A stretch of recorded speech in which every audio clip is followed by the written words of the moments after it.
Hi everyone, welcome to Anitha academy. ఇప్పుడే మన ఛానల్ని ఎవరైనా కొత్తగా చూస్తున్నట్లయితే ప్లీజ్ తప్పకుండా సబ్స్క్రైబ్ చేసుకోండి. ఇక టాపిక్లోకి వెళ్ళినట్లయితే ఈరోజు మనం సిడిపిఓ ఈఓ గ్రేడ్ 1 మరియు గ్రేడ్ 2 ఇంకా అంగన్వాడీ సూపర్వైజర్ బిట్స్ నెంబర్ 153 గురించి తెలుసుకుందాం. ఇందులో వచ్చేసి పాలసీస్ లేదా పథకాలపైన బిట్స్ అనేది ఇవ్వడం జరిగింది. ఇందులో ఇచ్చే బిట్స్ అన్నీ కూడా ఈ ఎగ్జామ్స్కే కాకుండా అదర్ కాంపిటేటివ్ ఎగ్జామ్స్లలో ఫస్ట్ పేపర్ జిఎస్ పేపర్ ఏదైతే ఉంటుందో దాంట్లో ఈ బిట్స్ అన్నీ యూజ్ అవ్వడం జరుగుతుంది స్టూడెంట్స్. కాబట్టి జాగ్రత్తగా ప్రాక్టీస్ చేయండి. ఇక టాపిక్లోకి వెళ్ళినట్లయితే ఫస్ట్ క్వశ్చన్, ప్రధానమంత్రి సురక్ష బీమా యోజన యొక్క ప్రధాన ఉద్దేశం ఏంటిదని ఇక్కడ క్వశ్చన్ అడగడం జరిగింది. ఇక్కడ ఆప్షన్స్ అనేది ఇవ్వడం జరిగింది. మరి ఈ ప్రధానమంత్రి సురక్ష బీమా యోజన యొక్క ఉద్దేశం ఏంటిదంటే భారతీయ పౌరులందరికీ ప్రమాద బీమా సౌకర్యాన్ని కల్పించడం దీని యొక్క ఉద్దేశం. కాబట్టి ఈ క్వశ్చన్కి కరెక్ట్ ఆన్సర్ ఆప్షన్ సి అనేది కరెక్ట్ ఆన్సర్ అవుతుంది. నెక్స్ట్ క్వశ్చన్, మహాత్మా గాంధీ జాతీయ గ్రామీణ ఉపాధి హామీ చట్టంకు సంబంధించి క్రింది వాటిలో ఏది సరైనది కాదు, సరైన కాని అంశాన్ని గురించి ఇక్కడ క్వశ్చన్ అడగడం జరిగింది. ఇక్కడ కొన్ని ఆప్షన్స్ అనేది ఇవ్వడం జరిగింది. మరి ఆప్షన్స్ చూసుకున్నట్లయితే మహిళా పురుష కూలీలకు సమాన వేతన రేటును చెల్లించాలి అని ఫస్ట్ ఏ ఆప్షన్లో ఇవ్వడం జరిగింది. ఈ చట్టంకు సంబంధించి ఇద్దరికి, ఇటు మహిళలకు పురుషులకు సమాన వేతనాన్నే చెల్లిస్తారు. కాబట్టి ఏ అనేది కరెక్టే. మనది ఇక్కడ కానిది చూడాలి. నెక్స్ట్ సి చూసినట్లయితే గ్రామీణ ఉద్యోగాన్వేషికి అంటే ఎవరైతే జాబ్ కావాలని అనుకుంటారో వాళ్ళకు 100 రోజుల వేతన ఉద్యోగతనే కల్పించాలి. సి కూడా కరెక్టే.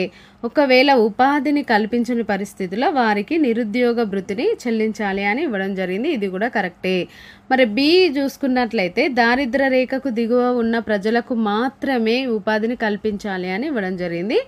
దారిద్ర్య రేఖకు దిగువ ఉన్న ప్రజలకు కాదు, అందరికీ, ఎవరికైతే ఉద్యోగం లేదు మాకు ఖచ్చితంగా పని కల్పించాలి అని పోతారో అంటే 18 సంవత్సరాల నిండిన పౌరులందరికీ ఇక్కడ 100 రోజుల వేతన ఉద్యోగతను కల్పించడం ఈ చట్టం యొక్క ముఖ్య ఉద్దేశం. కాబట్టి బి అనేది ఈ చట్టానికి సంబంధించిన అంశం కాదు. కాబట్టి ఈ క్వశ్చన్కి కరెక్ట్ ఆన్సర్ బి అనేది ఆప్షన్ బి అనేది కరెక్ట్ ఆన్సర్ అవుతుంది. నెక్స్ట్ క్వశ్చన్, 18 నుండి 40 సంవత్సరాల వయసు కలిగిన అసంఘటిత రంగంలోని వారికి కల్పించిన జీవిత బీమా పథకం దీన్ని 2015 మే 19న ప్రారంభించారు అని అడగడం జరిగింది. మరి ఏంటిది ఆ పథకం అన్నది ఇక్కడ క్వశ్చన్. 18 నుండి 40 సంవత్సరాల వయస్సు కలిగిన అసంఘటిత రంగంలోని వారికి జీవిత బీమా కల్పించే పథకం Atal pension Yojana. Option B అనేది ఈ క్వశ్చన్కి కరెక్ట్ ఆన్సర్ అవుతుంది.